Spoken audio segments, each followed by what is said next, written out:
This is 1st of April 2026 and I think it's absolutely urgent for me to add to the noise of the podcasts on the YouTube.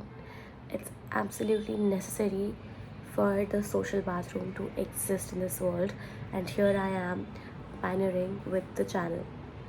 Why, you may ask? Well, I have always been a podcaster. I yap a lot. I am diagnosed with hepatitis and I just cannot stop talking. So, I have been talking to my friends for past more than 2 decades. Let's just keep it there. And I needed an outlet because I'm so full of conversations and words and sentences that it needs to be out there. Also, side note, I am literally boiling. I'm sweating. I feel like I'll die. And I know that this is lopsided,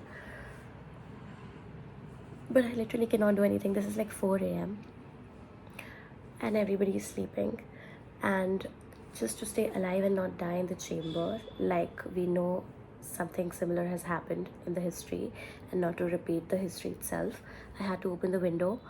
And the problem is that I live on the most important road of this universe, which means that there would be constant noise throughout the night, even if it is literally 3:58 a.m. in the morning. So a little bit of air might come in and it may give me hope to live. Also, if I'm not coherent at all, don't worry. That's me, my usual self, at 3:58 a.m. and also that's my usual self at 3:58 p.m. So like there's no difference whatsoever. It's just that I'm a little more lethargic and sleep deprived right now. My eyes are literally red. And this is no mic, this is my hairbrush, which I thought if I have it, it'll be cool. Let's get back to why we are here. It's back. So as I was about to flex about why I have started this podcast, the reason being that I have storage, I ran out of storage. So I forgot that when you buy storage on Google, although the photos and videos and data gets uploaded on the drive, you still have to delete it from your phone, which I had forgotten. And here I am. Now I have to combine the last clip and this one, and it can't be an uncut thing. I am very sorry to future Anjali for that. So as I was saying, this is not a mic, I just thought it'll look cool. Okay, now the thing is that what even is this podcast, what's gonna happen, like giving an insight to my friends. So this podcast is just a random collection of my thoughts. Whenever I feel like I want to express myself, I will do that. I've been doing that even when people don't want it. I don't refrain from sharing my thoughts. So I thought the entire world and the internet should know what I have to say about things that are happening in the world, specifically my world. And I will not refrain from doing that, and I will do that. At this point, I would also like to thank my lovely people in the life. I don't want to say how am I related to them, but those who laughed at me back when I started doing this in 2020, you all can go kill yourselves because I bloody hate you and I will never talk to you, even if you are my own blood. So I actually started it back in 2020 and I stopped. I thought it was an amazing idea. I was the OG. Nobody was doing the podcast scene in India other than Ranveer Alabadia. In fact, Raj Shabani, I'm not sure if he was that prominent or not, but at least girls were not doing podcast, and lately I've been seeing a lot of them are online, and it's amazing. I even after 6 years, I enjoy that content like anything. I was always on top of what was happening in the West in terms of YouTube and everything, and I was like, sure, I should do it here. And I never did that, and I bloody regret it. All thanks to, again, my loveliest people who were in my life by birth but not anymore. So now here I am. So what is a social bathroom? Basically, social bathroom is, so basically the idea came in COVID because we were not socializing outside. I thought, okay, let's socialize on the internet. And the deal was that a lot of the girls not a lot, I mean majority of the girls have the loveliest time and loveliest conversations in girls' bathrooms, and I thought it would be amazing. I just hope that I'm audible this entire time, because if I'm not recording it, and if there's like bad audio, you have to make do with it. There was a second time of me losing my storage, and I swear to God, if there's a third time, I'll stop it. And I know there won't be, because universe knows this is the right time. And why is this moment, 1st of April 2026, 4:06 a.m., the best time for me to start a podcast? Because look at this. I'm wearing a cotton nightie. Like, it's a canon moment in my life. I clogged my shit and I wore a cotton nightie. And it's like double oversized. Like, it's so big on me, because like we got it from my dadima, and I was like, why should I not have one? And I took one and I just wore it. And I think this is the nicest thing I've ever worn in my entire life, and this should be the uniform for all the girls everywhere across the world. The things that I've already sacrificed for this podcast.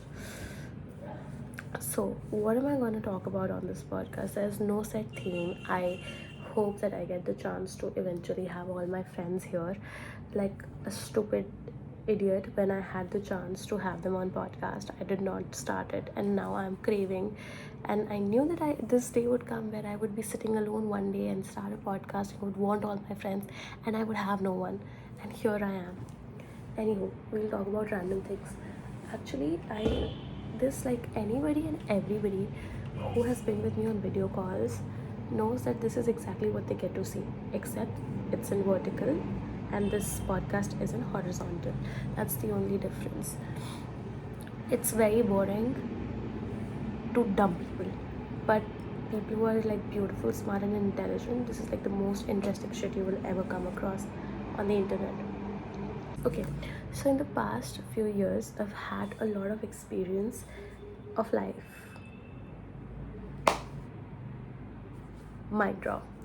What do I even mean by that? But I mean, I don't know how to tell you. So in the past few years, I've had like a lot of experience of life. Like, I've gone through a lot of things. I've experienced a lot of shit and good things and bad things, and a lot of news and firsts and everything. And I feel like I need to talk about it. Like, I need to process my feelings, because like I rant about them, but I never process them. And that's what therapy is made for. But guess who stopped therapy? And guess who's unable to get back now? I will start with that. So I'll tell you the case with my therapy thing. I got into therapy 8 years ago. Like, I think right after my school, I started therapy without telling everybody at my home, and it was going good. I was taking it like every week or once in every 2 weeks. Wow, I feel like suddenly this is the first podcast, and the first thing that I talk about is therapy. Sure. um anyway, I don't care. So the first uh few years were really good. I was doing it. Then I realized, oh my god, suddenly the problem that I went in for is relieved, is solved. And that's when I realized there is like entire plethora of problems that surfaces once you're done with the pinching issue. Like, for example, if there was something about let's just take something for example. If like somebody is going to therapy because they met a traumatic incident, let's just say, and they're grieving, and if they go for grief, once they have grieved, once they have processed their feelings, let's say it takes them 2 years, 3 years, and the moment they think that okay, now they're doing better, they'll realize that there would be something suppressed, like some childhood pattern or childhood trauma that now they have realized has come up, which was suppressed back in the day when you did not know what to do with your feelings. So for example, people pleasing would come up, and then you start working on that. So the work in therapy never really gets over. You go there once, and then you just stay there. So apparently I went and I stayed. Now what ended up happening is that I went for my MBA, which was a 2-year residential program. So for 2 years I was living on campus, where the schedule was, some days it started at 6 a.m.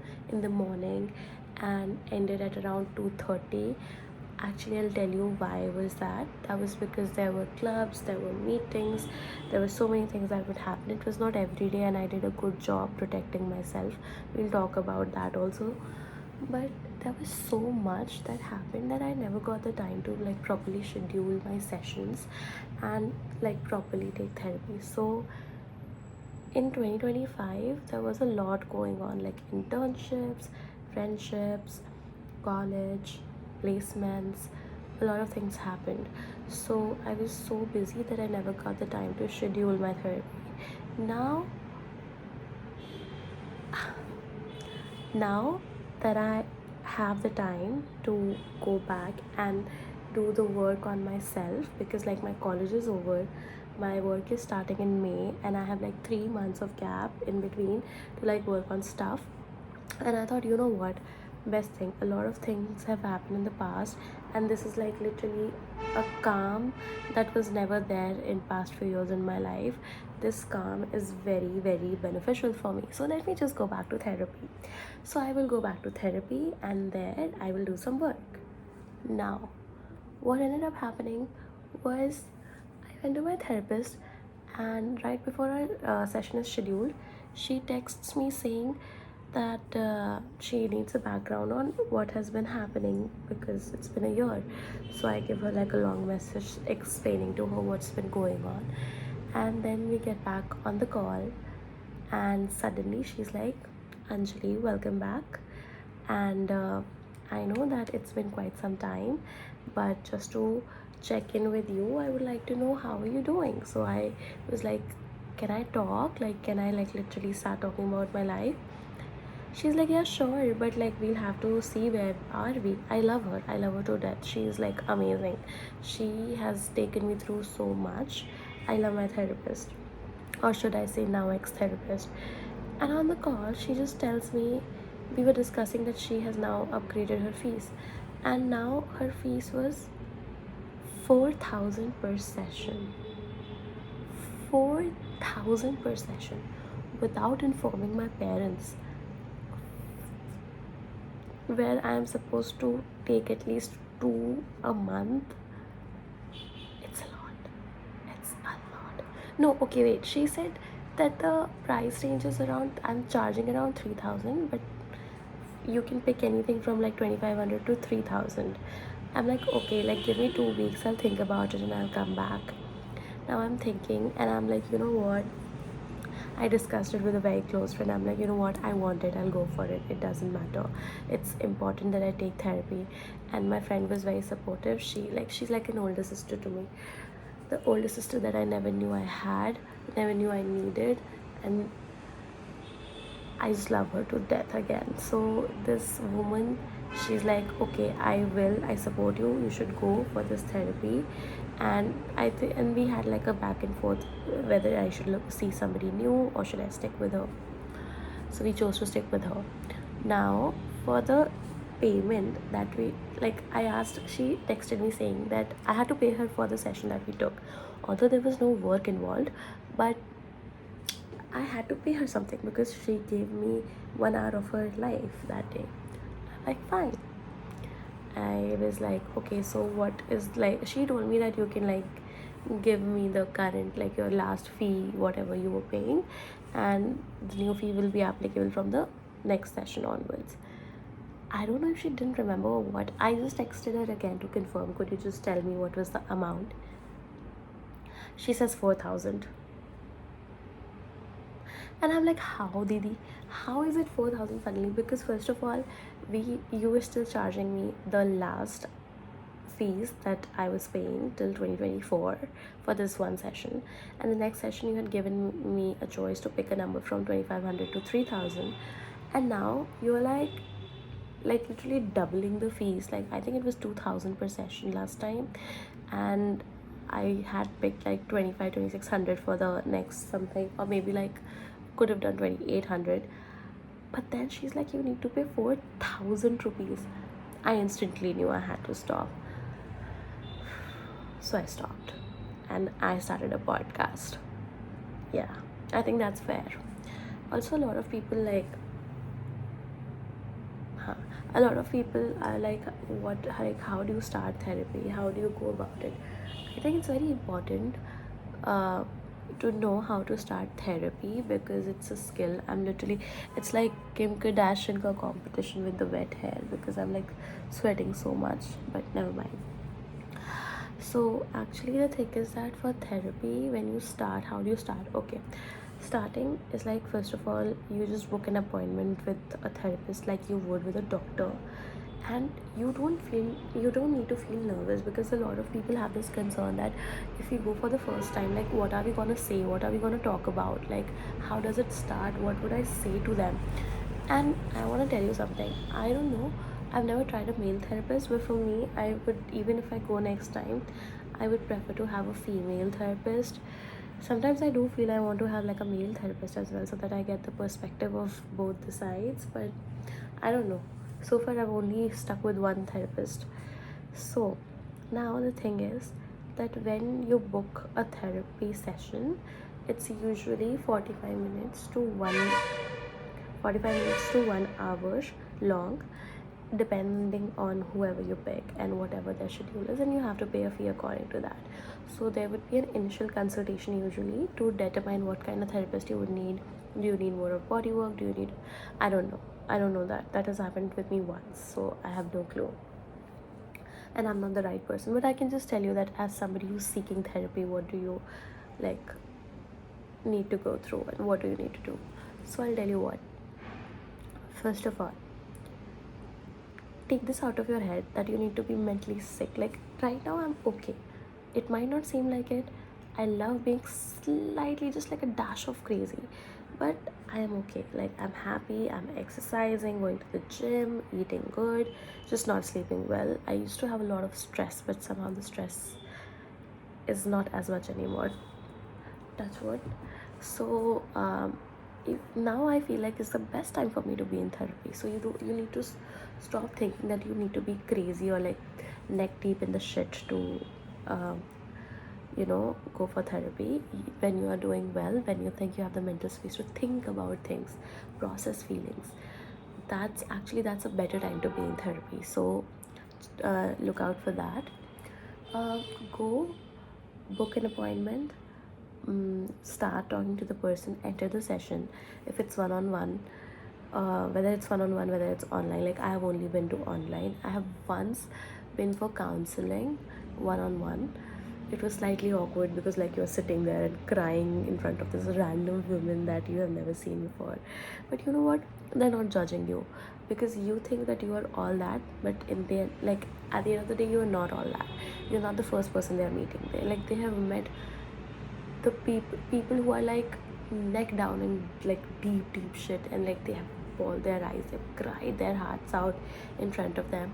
So it's not an abnormal scene to them. So you need to stop feeling weird about talking about your emotions because you are not so special to have those thoughts for the first time. Like literally 10,000 people have more twisted thoughts than you, and therapists have seen all of it, like literally everything. So how do you start? You sit in front of your therapist and you say hi to them. They ask you, how are you? You say, I'm good. How are you? They say, good. They will ask you, what are you here for? What do you need? What do you want? You just tell them your latest symptom, like literally latest symptom. Oh, it could be I've been feeling really anxious lately, or I've just had a fight with my friend and I'm feeling uneasy about it. Or if you're not comfortable and you feel like you need some hand holding, then just start by saying that I have not been able to sleep well, if that is the case, or I have not been able to eat properly in the last few days, and I'm not able to understand what's wrong, but I don't feel things are right. Just say something like that, very like just start. And then your therapist would actually hand hold you and walk you through the session because they are apparently experts and are paid for doing that. and they know how to do it, most importantly. So you have like literally nothing to worry about. That's number one. That is how you start therapy. Then you decide a line of work. Okay, so do you need to work on this? Then you also tell them that are you more of a talker, you need more talking, or you're more of a body work person. I know initially me and my therapist, we were talking a lot, but then when I was slightly at ease and things had gotten better, she would make me stop, and even though I had so much to talk, she would just make me pause and then reflect how or where was I feeling XYZ in my body. Was it in my stomach, was it in my chest, was it in my face? And I'm like, but like I need to speak, so you need to have, and then we figured out how to do it. So you need to have some sort of conversation and communication about that. That is how you start therapy. What else do you want to know? Hmm. This is a Barbie sipper. It's 700 ml sipper.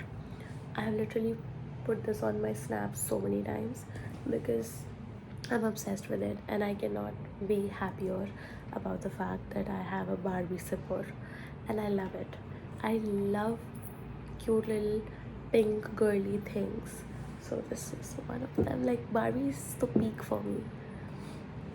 Okay, what else do we talk about? This is just therapy. So therapy is something that you need to work on. And should we like go on geopolitics? Like how do we go about it? Should we go and start talking about the protests that are happening? So there's this. Okay, so this is so weird. There is this protest that has started in America, in like a lot of the cities. I've heard that it's in more than, I don't know, 300 cities or what. I'm not sure on the numbers, so I will don't quote me on that. But there are so many people from like so many states in America, almost like the entire country is protesting against Donald Trump, and it's like the biggest protest in the history of America. At least what again, don't quote me on the facts, but this is what I heard in the news, so let's roll with that. Oh my god, this is such a tough job that I'm doing. You all should appreciate me, and you better appreciate me for this, and ignore all the mess. I'll try to be cleaner next time, but this should feel like a video call with me, because this is how video calls are, except I have to listen to the other person in video calls. Here I can speak whatever I want to, how much, for however long I want to. Okay, so the thing is that, oh, cool thumbnail, but कचड़ा है. हाँ हाँ ठीक है, जो भी है. Oh wait, I did not look in the camera.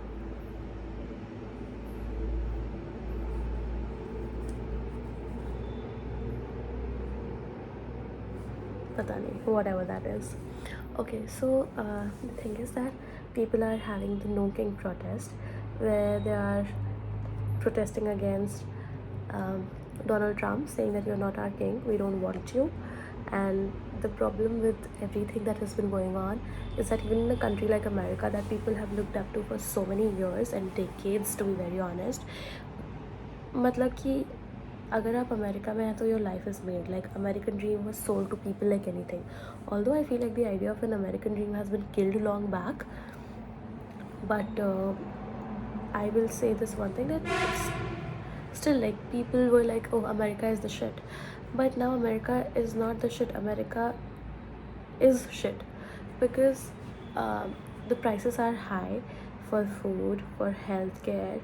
There's constant you know so-called ethnic cleansing there, and like with like ICE in Minneapolis, which happened in January, where they were sending back people, immigrants, and like a lot of people feel like the democracy has been taken away from them, and the constitution does not hold the same meaning. So people are like literally filled up to a point where if things are not being taken care of, America can actually at any point break into a civil war at this point. And with all of that, dearest Donald Trump had the reply, and I will tell you what reply was it. I am not gonna insert any pictures because I absolutely would have put zero efforts in this podcast. So, in the editing of this podcast, at least for now. So I'll just tell you. So like, imagine people are protesting. They have like weirdest balloons and weirdest stuff like that has been going on. Like balloons of Donald Trump, pinatas of Donald Trump that people are hitting and all of that. And I have put like stories on my Instagram. You can check it out. It's Anjali Jha, my Instagram, and I don't remember my user ID, so you have to figure it out. If I can, I'll put it in my description. So I keep putting random stories, like a lot of stories and pictures sometimes.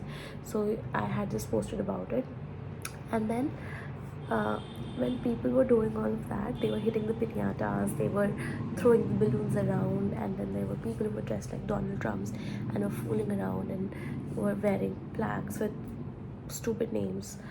So when all of that was happening, there was like a microlight or like some sort of airplane that was in the air with a flag attached to it, which said, "He is not king, he's your daddy," or "He's not your king, but he's your daddy," something like that.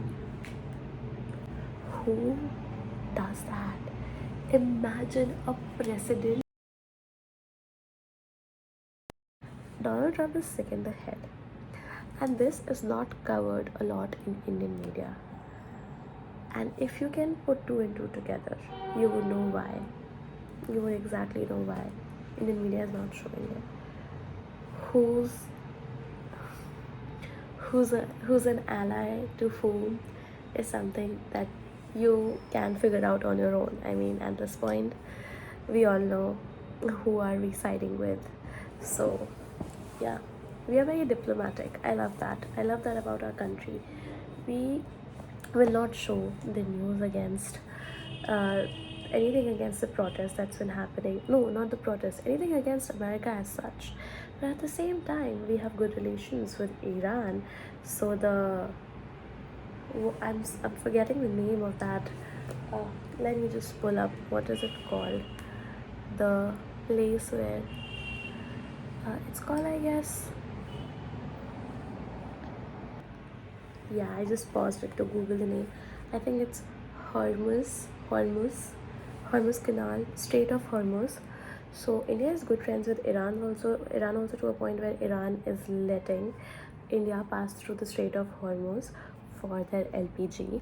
So I love that, and it could be very like inhumane or humane depending on how how you see the war, and like to not pick a side. It could be inhumane or humane depending on what perspective you're looking at, because if you're looking at it from a strict geopolitical side where you need to pick up a side and play with the country, then it may be wrong in some people's eyes. But India being India, whose first priority, like Indian government's first priority, should be protecting the interest of the citizen of the country. If we look at from that perspective, then it might make sense for India to play diplomatic like that. And yeah, that's all I have to say about all this. But at the same time, I recently got to know about this guy. He's called the guy has a channel called the predictive history on YouTube as well as Instagram. So this guy uses data and analyzes them. Like, oh my god, it's literally a trigger, not a trigger, but like sort of a trauma. And I'm very loosely throwing around that word because the entire MBA in the business analytics, we have only done data analysis, predictive, preventive, and all of that. So he takes data from history about geopolitics, about economics, and all of that, and studies them, analyzes them, runs tests on them, and based on that, he predicts stuff. So his predictions so far have been quite true. So 2-3 years ago, he had predicted about the Iran-America war, and he has said that Donald Trump will justify it by saying something along the lines of that people are protesting and Iran needs some help and stuff like that, which actually turned out to be true. There was a side-by-side comparison of the things, like one of Donald Trump's speech and this guy predicting it. At the same time, mm, this guy also said that Iran will win the war and not America. and all of this, like this war, will break into a World War III.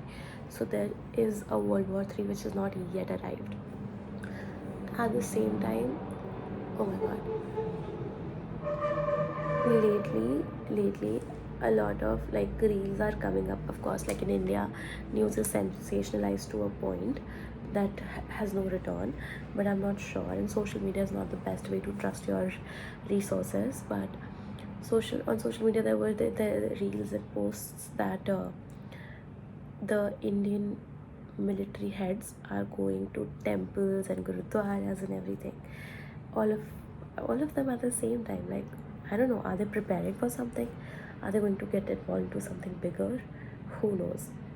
Also, uh, another this there was this party place in America, and one of like the waitress or some person, a performer, she said that she saw a lot of young military men coming in to the bar, to the restaurant lately too much for the past week, and they're just telling them that they're going to get deployed in XYZ places, and they're leaving very soon.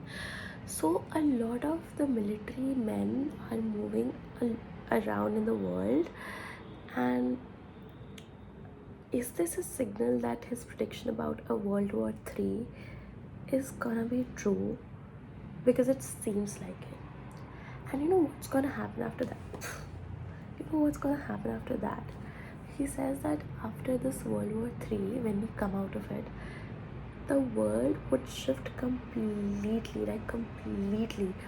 So from being whatever we have right now with AI and everything, there would be like a total shift in the way we are living. AI will take over the world, and this thought is, who will take over mosquitoes? Please tell me that, for God's sake. So the thing is that AI will take over, and literally every like everything would be dominated by AI in the world, and it will change the entire landscape of how like the earth functions, which is quite scary. But I feel like at this point we have seen so much as a generation that, like, we have seen the surge of technology, we have seen pandemic, we have seen lockdowns and quarantines, and again all of this is about to happen again, and we feel like it's too far. We feel like it's too far away. But that's how we felt when we heard that a virus, an epidemic had been broken into Wuhan, China. And then I remember I was working in a very large media house back then, and I wrote about the first case in India for COVID. Like, there was a girl in Kerala who had come back from a medical college in China to her hometown, and she was detected for having COVID. And I was the one reporting it. Who knew that within few months and be down with it too? So you never know how the world just changes, and the ground just runs from underneath your feet, and then you have no option but to run faster. So yeah, I don't want to end it on a morbid note. Let's talk about something nicer. With all of this geopolitical and war talks, I feel like, should I go and watch Dhurandhar 2? I feel like I should go and watch Dhurandhar 2. And nobody in my family wants to watch it right now. And it's a 4 hour long movie. I have all the time in the world. I feel like I should go alone by myself and make a vlog out of it. I think I should do that.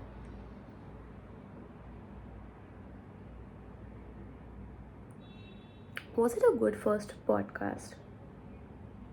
I don't know, but I liked it. I wanted to talk about these things. I feel like I'll process more than half of my feelings on the internet like this. I love it. I will not tell anybody about this, and I will just.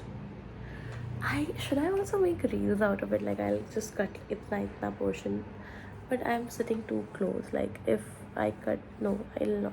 I'll just let it be. You know what? I'll just let it be. Oh, or I can have aisa wala version on Instagram. I think I can do that. So I have started this podcast, and I hope you all enjoyed it. And I'm gonna try and shoot as much as I can. I'm gonna try posting it tomorrow in the morning, and I'm also gonna make vlogs. And while vlogs take a lot to edit, I hope I'm faster and I hope I'm more regular with podcast. Oh my god, I've started sweating, like literally. See, I love being on camera, so you all can shut the hell up. Bye, good night.